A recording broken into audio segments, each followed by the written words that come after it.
Bonjour, bienvenue sur Coco TV pour une nouvelle vidéo de présentation. Aujourd'hui, un Ventirad.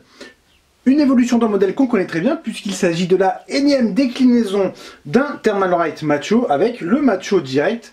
Direct pour Direct Touch, c'est une des grosses nouveautés de ce modèle qui vise l'entrée de gamme par rapport au segment puisqu'il est vendu 45 €. On a envie de dire seulement. Néanmoins, les premiers machos étaient déjà à 45 € à peu près. Il y a eu une augmentation des tarifs, matériaux, cours euro-dollar, tout ça. Du coup, pour ceux qui ont un ancien macho, ce n'est pas forcément intéressant. Pour les autres, pourquoi pas? Vous verrez lors du test ce que ça donne par rapport à un macho en révision B que nous avons ici, histoire de faire une petite comparaison physique des deux modèles. Ou pas. Pour la comparaison, bien entendu, si ça vaut le coup. Au niveau du produit, donc le voici, nous l'avons posé comme ça puisqu'il y a encore de la pâte thermique dessous pour vous montrer la base en Direct Touch. Dans le bundle, nous avons bien entendu toujours le fameux tournevis. Kit de fixation, il en manque une partie puisque l'autre est sur la carte mère.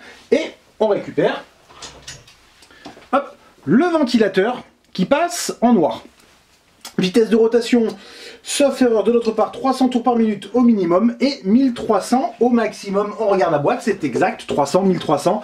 Toujours aussi silencieux à plein régime, alors forcément on l'entend, mais ça brasse bien et ça ne fait pas tant de bruit que ça dans un boîtier plutôt bien isolé. C'est tout simplement une solution idéale. Au niveau du produit, là nous avons deux griffes supplémentaires et nous allons justement parler des griffes. Alors on met ça de côté. À côté on va mettre le RFB, donc le voici. En fait, nous avons laissé les griffes. Pourquoi? Tout simplement parce que pour ceux qui ont connu les premiers machos, il y a une très grosse différence, on le voit.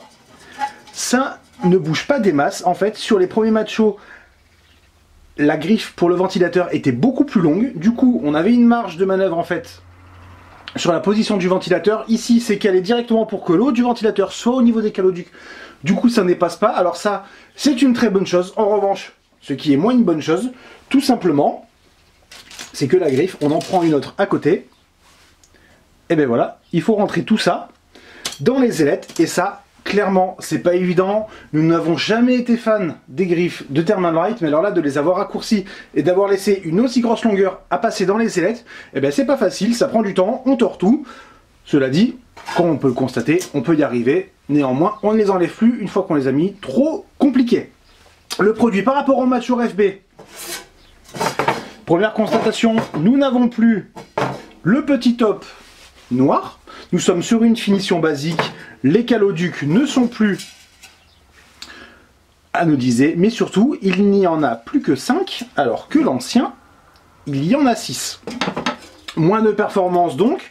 Après, pour ce qui est du Direct Touch, on le précise de suite. Donc là, nous avons de la pâte thermique.